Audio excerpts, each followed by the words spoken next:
And your favorite football club is Chelsea? Oh, please don't.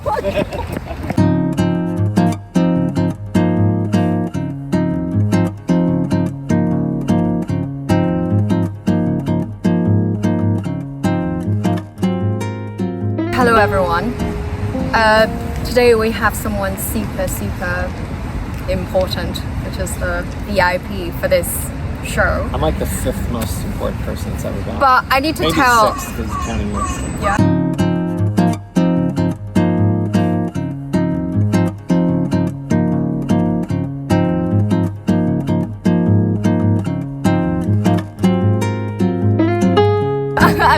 I need to tell you guys, the reason why this whole podcast exists is because of Mike, and he's the champion that really just make it happen for me, or just give me the nudge and make me do this. So I told her not to do it.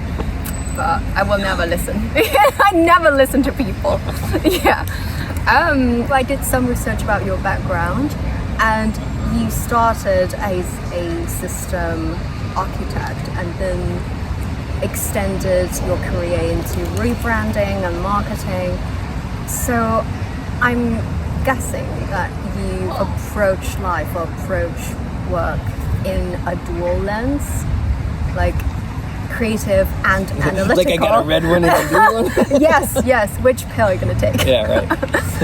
Yeah, but has that always been working in harmony, or there's a conflict or there's tension between these two? I think I always look at things from an analytical perspective, so use my data background has helped me. The reason that I went into the advertising world, I suppose, and started to learn about brands and marketing is because I don't like advertising. I like content. I like telling stories. And I thought that, using data, you could turn advertising into content, so you weren't getting, the kinds of ads that you didn't want. You only get things that are relevant to you, and so that's been my big, hairy, audacious goal, to turn ads into content. Yeah. What am I doing with my life? Yes. You're still enjoying it? Yeah. No, I mean, it's a constant challenge, and it because I have the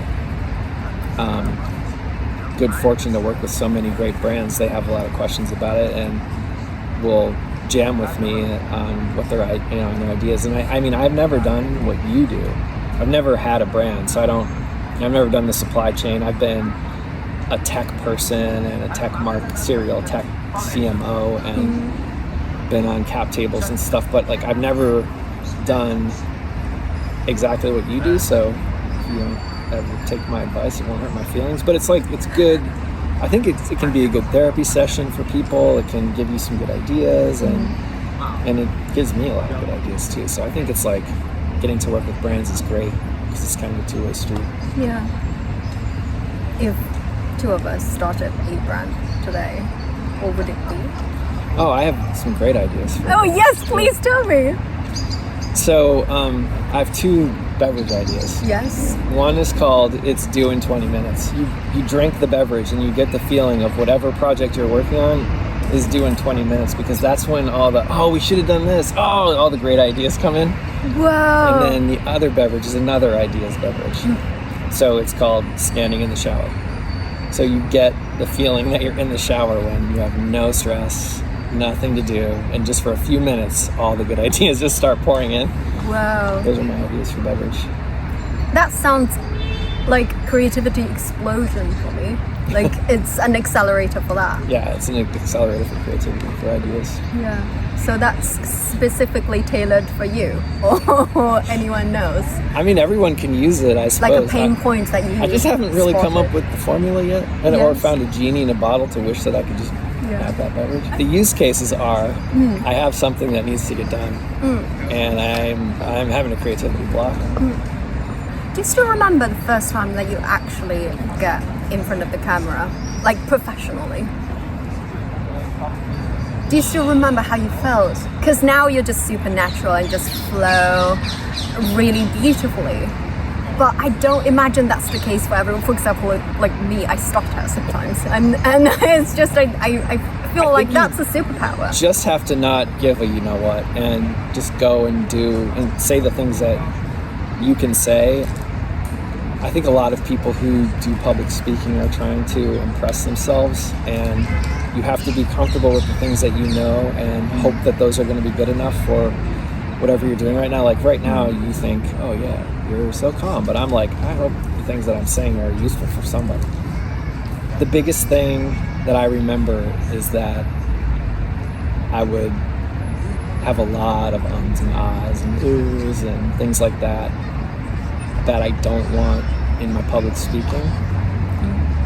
The slowing down is the biggest challenge for anybody who's doing public speaking, I think. So remembering the first time I did this, I was very nervous, and the room was full, of people. Yes. And I had a presentation and I practiced it, and I knew not to put my hands in my pockets and jiggle change and all that. So it was, the days when we actually had cash on me. So that was how you felt back then, but now it just flows like that. Well, I don't know about that. It depends on the situation. Yeah. It depends on what we're doing. Podcasting isn't as difficult because I know I'm going to have a conversation with my mates. Yeah. And I know what's going to happen in those podcasts. We have a format for it, and I know that somebody somewhere is going to get a dig in here and a dig in there, and I'm just trying to figure out what's my angle going to be. Yes. But that's super cool.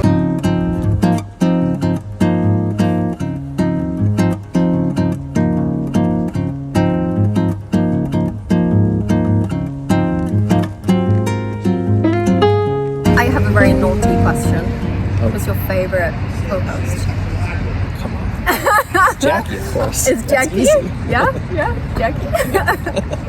Yeah, so imagine you have to pick one of your co-hosts to get on a road trip. Who is the least possible person? I can't imagine I would survive this. Probably Ray. Ray wouldn't survive me. Oh, yeah, it's the other way around. Yeah, Okay. Ray has to have everything sanitary, and he has a certain lifestyle that he has to Like maintain. germophobia? Germophobia? No? We have to shower and sanitizer before we sample with Ray. Wow. No, Ray wouldn't survive a road trip with me. I wouldn't be fair to Ray. Right, I see. But you would certainly take Jackie on a road trip. Yeah, Jackie's my flatmate, so It's your flatmate. she's brave. Wow, I very salute you. She's totally sick of me though. At this point, she's looking. She's in the park with us right now, but Yeah, but she's looking for the exit. oh yeah. You're free to go anytime. She has an escape route at all times. Right.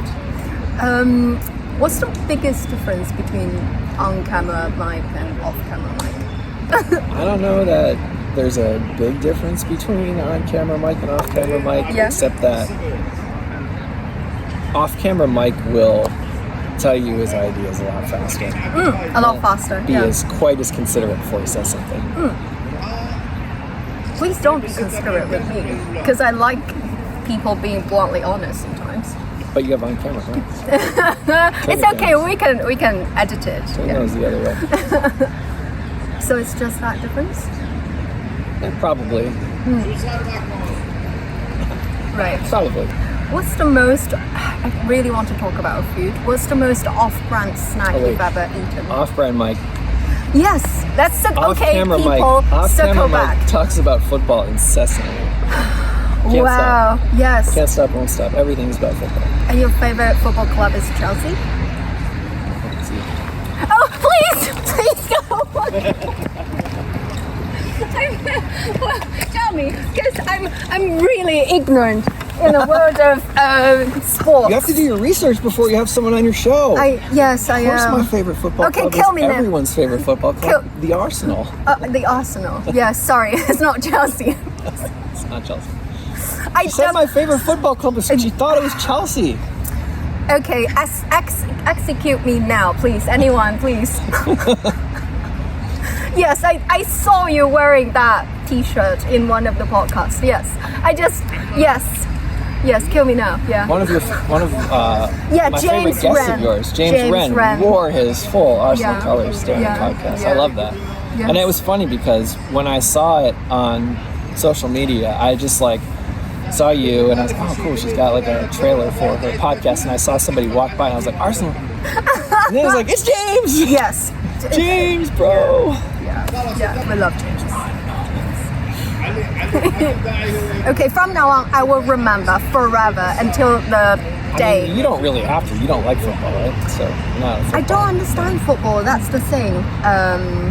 I shared with James. I was like, it's a lengthy game, and so many people trying to fight over one ball, and it scores far less compared with basketball. Oh, yeah, way less. Yes, and basketball, at least you have that, constantly hit, but then football is Dopamine. Yes, but it's like, That's a very American way to think about sport.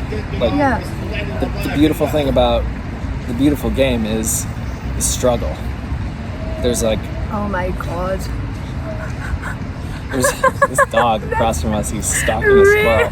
Whoa! It's so like speaking of struggle. Yeah. So yeah, this dog's gonna lose, obviously. Not going to.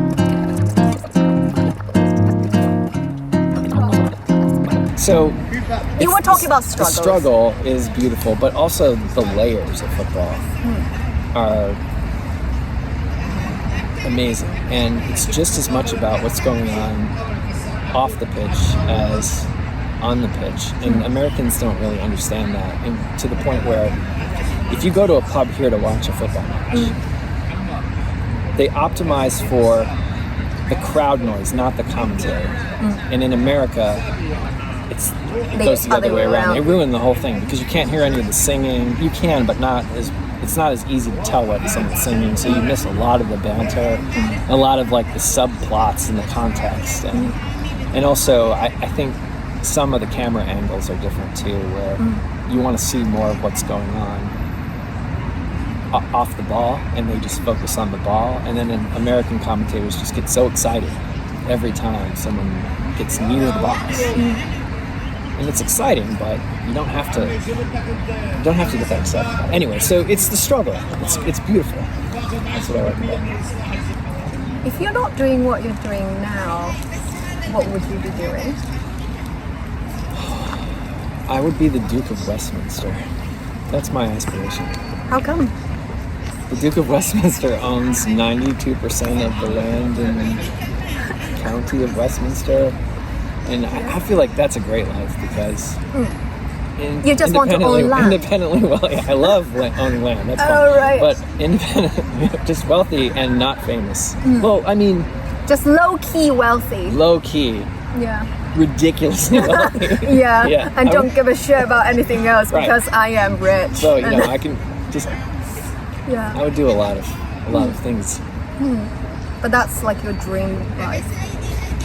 No, it's my dream job. It's your dream job. It's my next job. I'm studying right now. Do you think I have a chance? I do. Because you certainly got the look of it, right? The look of a landlord, right? Sure. Yes. Sure. Absolutely. Although you do have a... Coming for you, Duke of Westminster. Coming for you. You do have a pair of optical glasses that makes you look a bit like an art critic. Oh yeah. Have anyone told you that? Well, I mean, I think the design team at BevNET would say that I'm an art critic. Yes, but you do, yeah. That's giving you that vibe. Oh, thanks. Yeah, I'll take it. Yeah, absolutely. Do you have like a famous artist at all? Do I have any? Do you have like a favorite artist? I mean, I like the masterpieces. Yes. Who are my favorites? I don't know. You like the old-time masters rather than the contemporary artists? I do like a lot of contemporary art. Like I'll go, if I'm in New York, I'll go to the MoMA. Or in San Francisco, I'll go to the San Francisco Museum of Modern Art. Kind of prefer some of the 1900s, early 1900s, mid-1900s stuff. But yeah, I can get into the masterpieces too. I'm not really like, no, I wouldn't say like, you got me stuttering now. Yeah. Because I don't really think about art that much. Then please think about it now. No, Here's I a don't chance. think about it in Yeah. that way. I just enjoy it. Yeah. I'm more into music. You're more into it. Okay, who's your favorite band or musician? That's like asking who your favorite child is. Yeah. I like all kinds of music. I used to Any particular genre? I used to really like a lot of electronic music, but now that's I'm cool. more into guitar music. I like a lot of indie rock. Do you play guitar? I play some guitar. Badly. Okay. Have you ever started a band? Yeah. What's the band name? Really Sorry? talking about my band. I don't want to Not talk really about your talking about my band. music. Oh my goodness. But that's like the best part about about a person. It is? Yes, like what sort of music they are into and the stuff. I can tell you what I'm into. Like I think I like surf rock. I like slacker rock. I really like Pavement. I think Stephen Malkmus is an underrated performer. So I like them. They're a little bit like Fish in some ways, in that if you go to a show and they have multiple shows, you won't get the same thing twice. They're just that good at playing all of their music. And I think as somebody who struggles to remember the things that he wrote, Yeah. that's really admirable. So if, again, if I was to do Westminster, then I would yeah. focus on the band. And I'd probably know how to play all my songs because I practice them all the time. What's your go-to karaoke song? Do you ever do karaoke? Starman. Starman? Yeah. Okay, can you sing just a bit? A karaoke song? There you go. Awesome guys. I love it. I love it Karaoke's very fun much. though, because yes. the thing that's great about karaoke is that It's the a worst group, people who have the most enthusiasm are the most revered. Yes. No question. Yeah. Like if you get up there with a lot of enthusiasm and butcher the title out of a song, Yeah. people love you. And if you go up there and you do a song well with a lot of enthusiasm, No people one love you too. can- No, yeah. they love you on either side. If you go up and you Yeah. kind of mail it in, Yeah. everybody's Yeah. We went to the karaoke bar in Barcelona once, and Yes. and I sang "Living on a Prayer" because the whole place was dead, and I was like, "We have to warm this place up." And then it got fun after that because you can whoa, and then you get everybody involved. That's fun. Where did you get this energy from? This positivity, this constant like let's make it happen, this kind of energy? Because I think because I'm an introvert and I find this is a kind of superpower I really want to attain for myself. Well, I'm an introvert too, so How that I don't understand. I'm an extroverted introvert. Like I have to You have force that myself. button? Yeah, you just have to force yourself. You have to decide you want to do something and then do it. That's it. And if you decide you want to do things, you can do them. I mean, I don't know if that's always true, but you can try. You can try. Yeah. And that's kind of it in life. You try stuff or you don't. And if you don't, that's where regret seeps in. Regret kind of sucks. That's kind of the worst part. So try stuff. I think also like it's if you can try stuff, that's a privilege, and you should take advantage of the privilege because there's not everybody has that privilege to be able to try stuff. So this is exactly why I'm doing this right now. Right, you tried stuff. This is great. Like you had this creative idea, you got some advice for how to do it, and you put it together, and now you're doing it, and you're gonna look at it. And some of it's going to be beautiful, and some of it's going to be done that differently. But that's what the same. It's the same with music. I tell my son this. It's like you might have a style that you have in mind, and your friends want to play something different. Take advantage of the opportunity to play what your friends want to play, and play it with them, so you have the experience of playing something. And then, like, if you're writing something that's not exactly what you want to write, well, at least you wrote something and you have, like, something that you can go back on and improve or show other people or not, or just have for yourself and,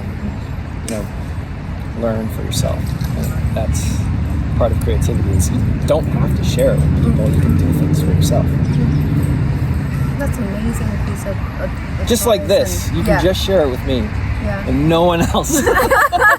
That's true. This is practice, people. Yeah, currently my account got like 30 followers. Yeah. But that's good. That's good because there's 30 people out there that found something worthwhile that you did, and that's like in some of my first public speaking, you go onto a stage and maybe you find there's only 5 people in the crowd, but there's only 5 people in the crowd. They came to hear what you have to say, so those 5 people might tell other people about what you're doing. Just give it your all. Just give it your all no matter how many people are in the crowd. I just feel like you're a person who has this great level of compassion and empathy for people. What's going on there?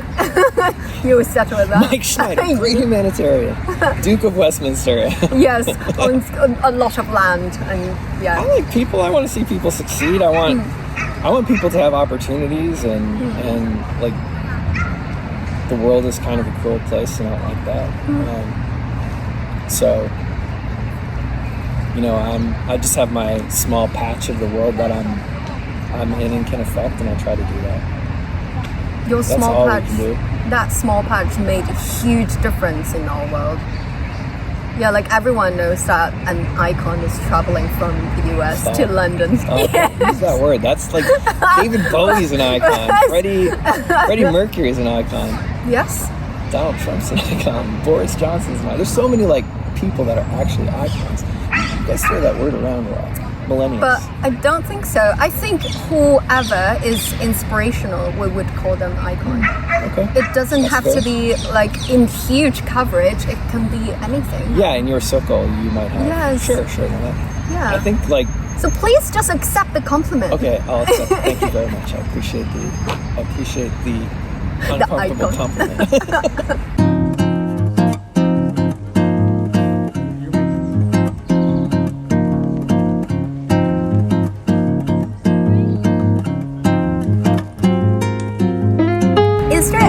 That you are super excited but feel like people are not, it's not been talked about enough? No, I mean besides Max Dowman and Ethan Ranieri and Miles Lewis Skelly. Yeah. Why is that? Because they're just to be like 15 or 18 years old and be in the Premier League, it must be something.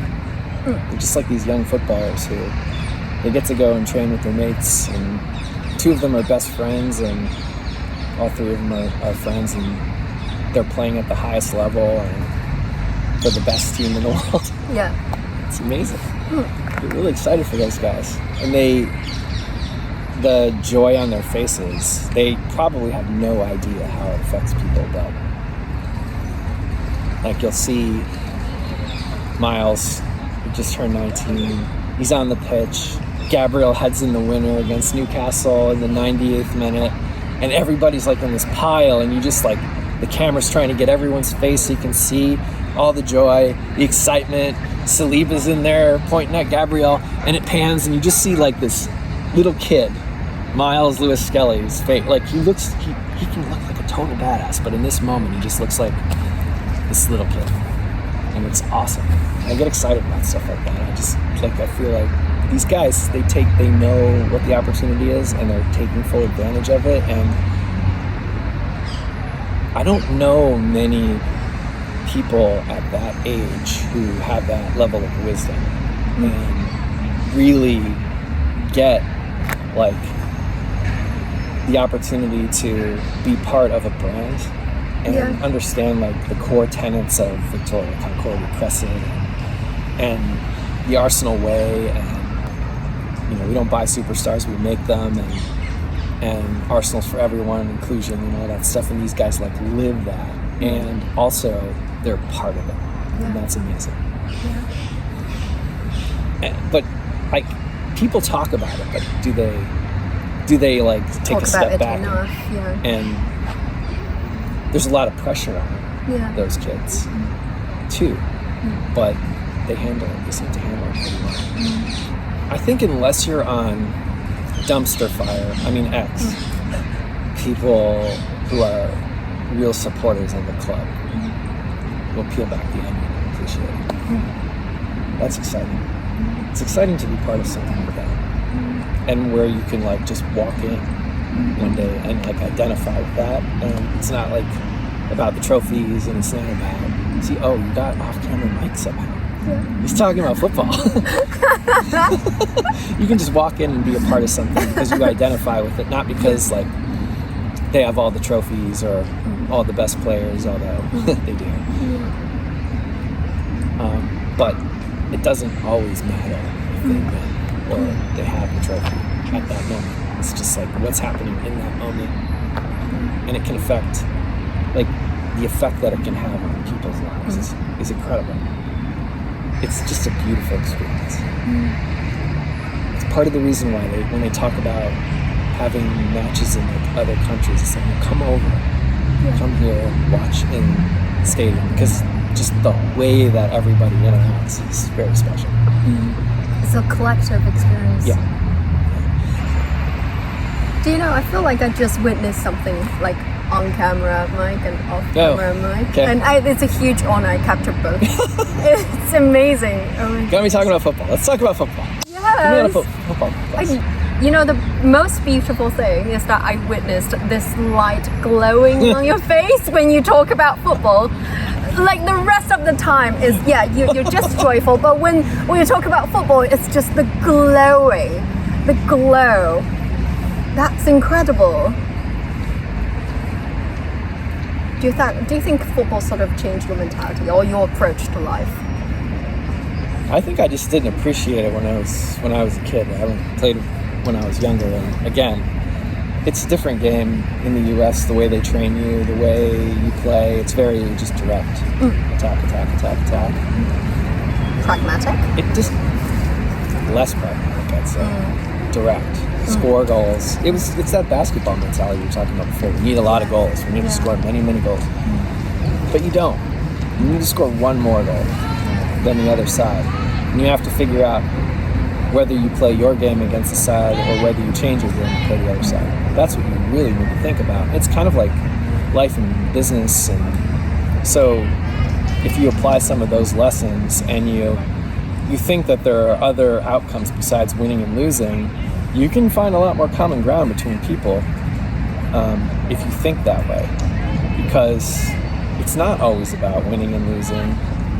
The best is win-win, when both sides feel like they came away with something, but there's like an understanding of the definition of winning that's really important, because to some people a draw is a win, and to some people it's only a win matters. Can I throw in something? Sure. I think when you lose, at least be a good loser. Shake your components and shake your opponent's hand and be a good loser, and then learn from the loss. I feel like we can wrap it up here, but we have a lightning round. So really quickly, what's the most embarrassing song that you know all the words to?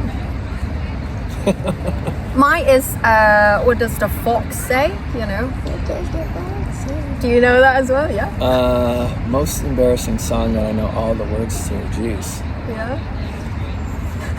I can't say it. You can't say it. You don't really know. You I know don't a lot of have silly any. songs. Yes. And silly songs. I don't know if they're silly songs. even the silly songs. I don't know if there's anything embarrassing. I think I know all silly the words songs, to, then. like Istanbul, Constantinople, and Birdhouse. And a lot of they might be Giant songs. Yes. They're silly, but I know the words. Yeah. I could sing them at the show. At the show. Sure. Yeah. Cool. Not today. Sorry. And Istanbul. Oh, what's your ick that makes you instantly honestly, go off people? Yeah. honestly, to be honestly, yeah. That's it. I guess it's people who does not have a clue. Also, misuse. Your football club. Please, don't use an apostrophe if you don't know how. That's it. Those are my icks. That's your icks. What are the green flags that can make you instantly love someone? I don't love anyone instantly. Wow. It's pretty easy. I just for the most part, like people. Okay, green flags. Yes. Kindness. People are nice. Yeah. They want to talk about football. Okay, remember that. Talk about football and be kind. They're kind. They have a good idea. They want to talk about a good idea. They want to, I don't know, people who want advice. That's a green flag. That's good. So people who are eager to learn and a level for creativity. Yeah. Loves football and people who are really smart, who have a great idea and can teach stuff and that's brilliant. And kind. And be kind, please. Yes. Do you think you're fun to work with? You have to ask my colleagues. But this Sometimes. is sometimes. Sometimes I'm demanding. Sometimes I'm fun. Sometimes you can be fun. Sometimes it's time for fun. When it's time for fun. That's really philosophical, by the way. Yeah.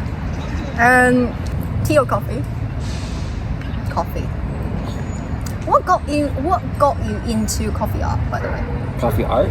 Yes. And why did you stop doing it? I didn't stop. I just don't always post it. Right. Coffee is it's a great ritual. I just want to learn all the ways to make coffee. And so sometimes when I don't do latte art, it's because I brewed the coffee a different way. Yeah. Sometimes I'll do pour over and I'll show the pour over. Sometimes I'll do a pour over and not show it. Sometimes I'll French press. Yeah. Sometimes just make a pot. Yeah, but latte art it's really hard to master, and there's so many variables. So, but you're brilliant. I need to tell I'm you not guys, brilliant. please follow No, I am Mike not brilliant. and just specifically check his story because he sometimes very generously shares his coffee if you art. look in my stories though, you can look into I think it's 2017, 2018. My latte art is hilarious. Yes. And people, when it was bad, people liked it more than it's kind of like karaoke. Yeah. Because I was so into it, and I was trying my hardest to make stuff, and I sucked. I was so bad, and people would be like, "Oh yeah, keep going, Mike," and they'd find "Oh, that looks like a dragon on a cloud," or that one looks like that one looks like a bag of smashed out. It was pretty.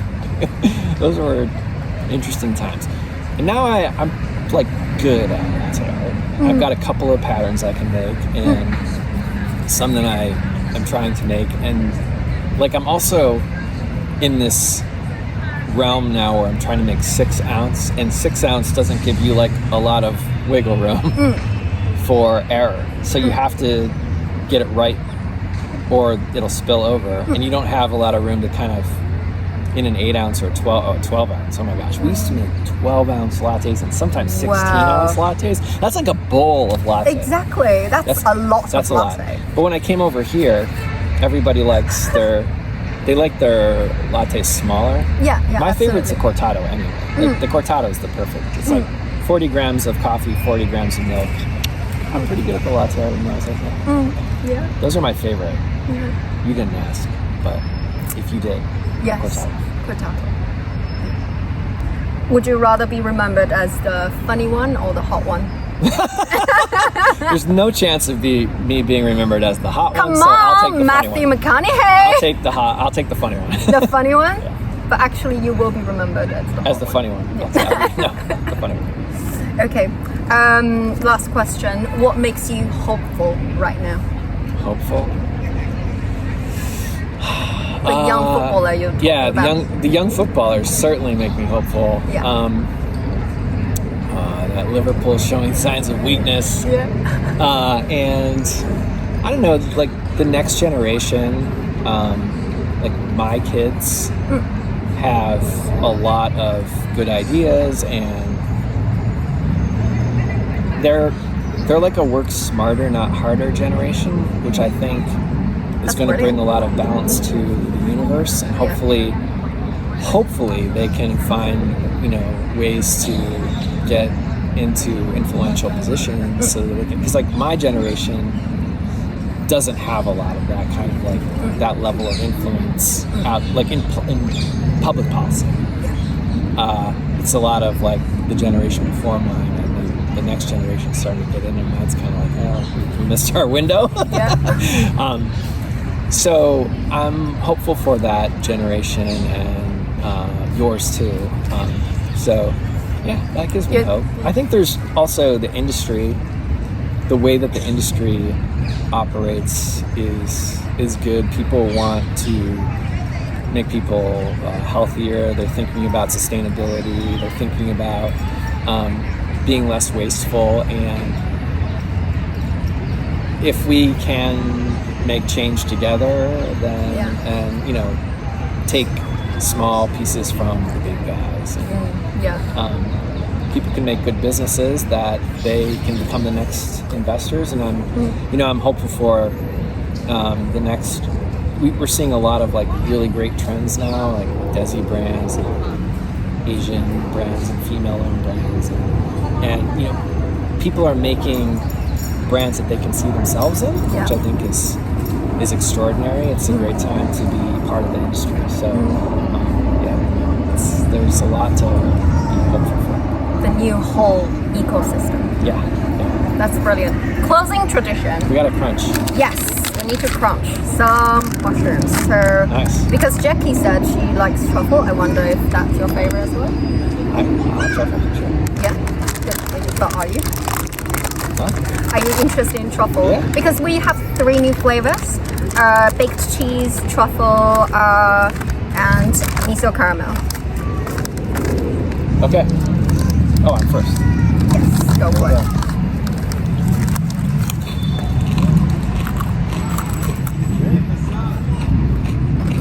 I'm gonna give that my highest rating of DNS.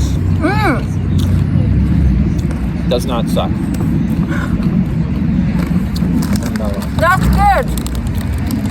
Mine just reaching for more. Best rating. We use freeze-dried black truffle powder, that's why. There's nothing synthetic. Thank you so much for having me on your show. You're